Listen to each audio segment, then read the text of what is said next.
السلام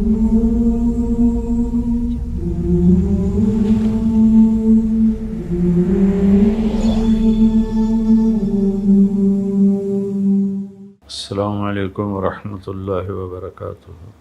بسم اللہ الرحمن الرحیم، والصلاة والسلام علی رسولہ الکریم وعلی آلہ واصحابہ اجمعین، اما بعد۔ دنیا میں جتنی بھی قومیں تباہ ہوئیں اس کا سبب ان کی معاشی تنگی، اسباب کی قلت یہ نہیں تھا۔ قرآن کہتا ہے ہر قوم اس وقت تباہ ہوئی جب وہ بے عمل ہوئے، بد عمل ہوئے، بد اخلاق ہوئے، تو اللہ تعالیٰ نے ان کو پکڑا، اور وہ قومیں اس وقت اپنے عروج پر تھیں۔ میرے محترم پاکستانی بھائیوں، بہنوں، بچوں، اس وقت جو واقعہ ہوا ہے ہماری بد اخلاقی اور پستی کی انتہا ہے۔ اس سے آگے بڑھ کر کوئی پستی نہیں، اس سے آگے بڑھ کر کوئی بے حیائی، بد اخلاقی نہیں۔ مجھے سمجھ میں نہیں آ رہا کہ میں اس کی مذمت کے لیے الفاظ کیا استعمال کروں، اور قوم کی اخلاقی پستی کے لیے کون سا نوحہ لکھوں، کون سا مرثیہ بیان کروں کہ ہم ہر لحاظ سے اخلاقی طور پر کتنے پست ہو چکے ہیں۔ ہمارے بھی زوال کا سبب اسباب کی کمی نہیں ہے، ہم نیوکلیئر پاور ہیں۔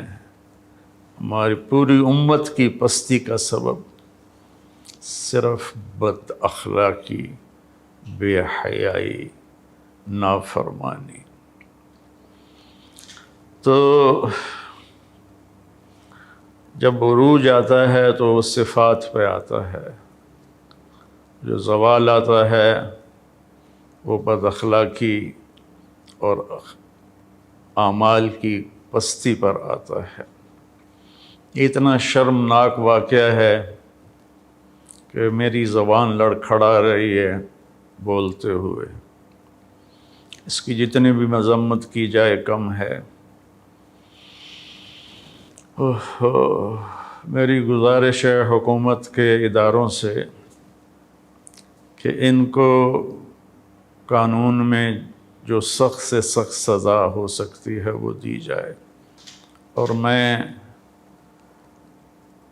حکومت پاکستان سے گزارش کروں گا کہ اللہ کے واسطے عدلیہ اور قانون اس کا اعادہ کریں، اس کو بدلیں۔ ہمارا قانون 150 سال جو انگریز بنا کر گیا تھا وہی چل رہا ہے۔ ہماری عدلیہ میں بہت اچھے جج ہیں، بہت اچھے وکیل ہیں، آنے والا بھی مظلوم ہوتا ہے، لیکن سب تھک ہار جاتے ہیں انصاف لیتے ہوئے۔ تو میں حکومت پاکستان سے یہ درخواست کروں گا کہ اللہ کے واسطے اس قانون پر غور کریں، اور اس پر ساری جو ہماری پارلیمنٹ ہے اس کا تو کام ہی ہوتا ہے قانون سازی، لیکن وہ آپس میں ہی لڑتے رہتے ہیں۔ تو اس میں سارے جو اپوزیشن ہے، حکومت ہے، مل کر جو اچھے صاحب علم وکلاء اور جج ہیں، سچے ہیں، دیانتدار ہیں، یہ سب مل کر اس قانون کو تبدیل کریں۔ یہ خود ایک ظلم ہے جو عدالتوں میں ہو رہا ہے۔ مظلوم کا سب کچھ بک جاتا ہے، پھر بھی اسے انصاف نہیں ملتا۔ 10 سال کے بعد پتہ چلتا ہے کہ یہ تو بے گناہ ہے، اس کو رہا کر دیا جائے، اس کی زندگی کے 10 سال کہاں چلے گئے؟ اور کتنے بے گناہ پھانسی پر چڑھ گئے۔ تو میرا تو سر شرم کی وجہ سے جھکا ہوا ہے کہ میں کیا کروں، کیا کہوں۔ تو ایک تو میری حکومت سے گزارش ہے کہ ان کو سخت سے سخت سزا دی جائے، اور دوسرا قانون سازی کی جائے۔ یہ قانون پرانا ہو چکا ہے، آج سے 80 سال پرانی گاڑی پر کون چڑھے گا؟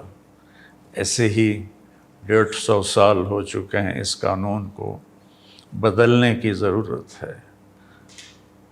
انصاف جلدی دینا یہ عدلیہ کے ذمے ہے، وکلاء کے ذمے ہے، حکومت کے ذمے ہے۔ چنگیز خان بہت بڑا حکمران گزرا ہے،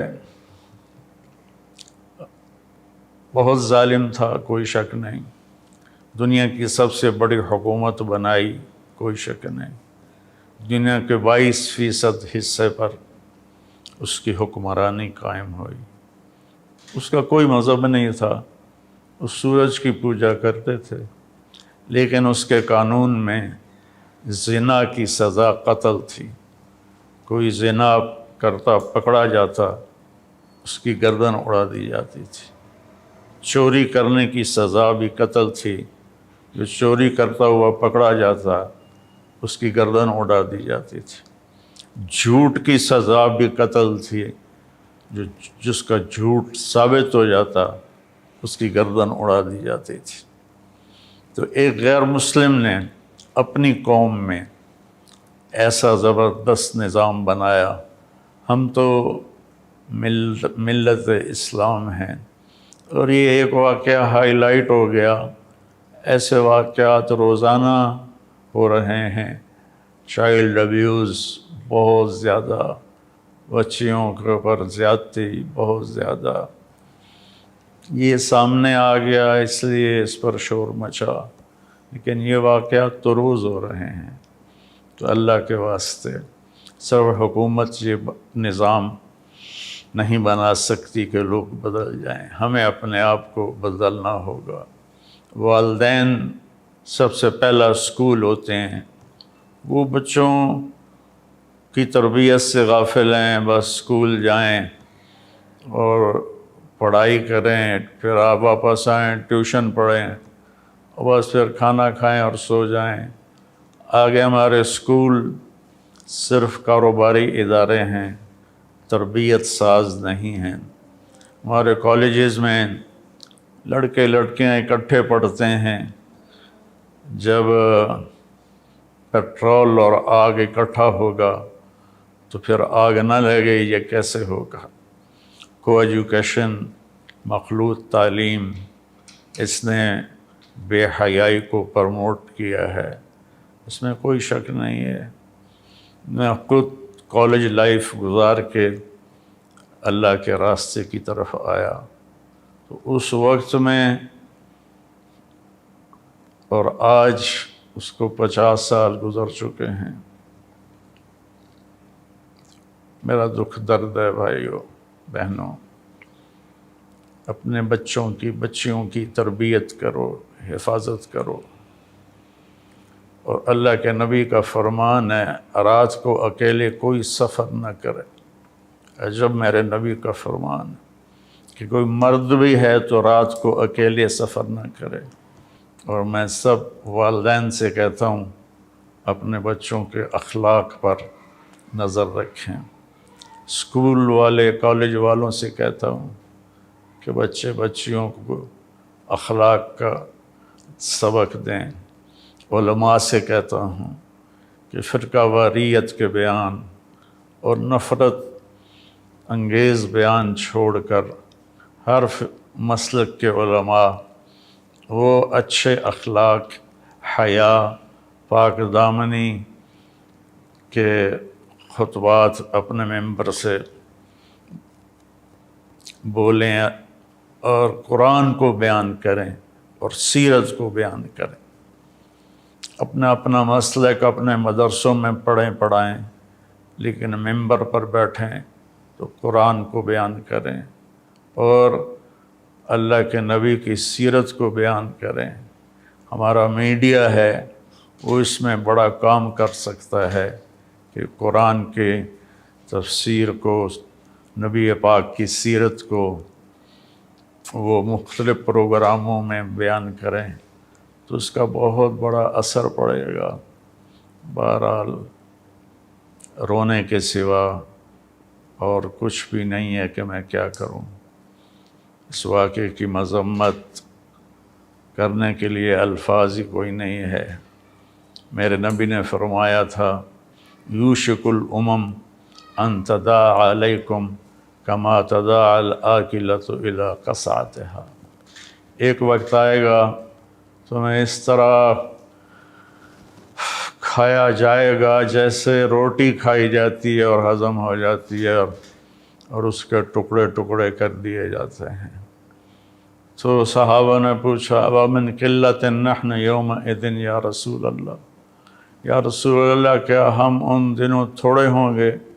آپ نے فرمایا لا بل انتم یومئذ کثیر، تم بہت بڑی تعداد میں ہوگے، ولکنکم غثاء کغثاء السیل، تم بہتے پانی پر جو کوڑا کرکٹ ہوتا ہے تمہاری وہ حیثیت ہوگی۔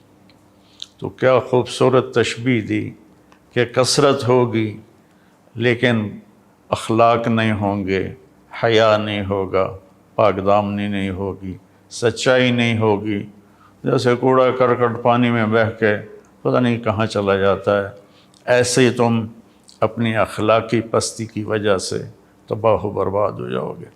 تو بھائیو بہنوں، کوئی حکومت ایسی نہیں ہے جو سچ کو نافذ کر دے، پاک دامنی کو نافذ کر دے۔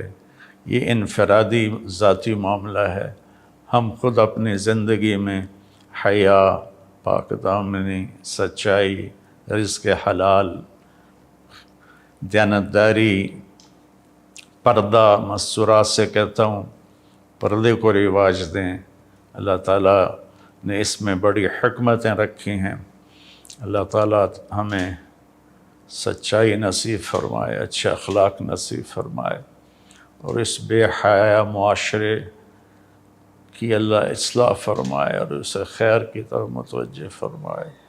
السلام علیکم ورحمۃ اللہ۔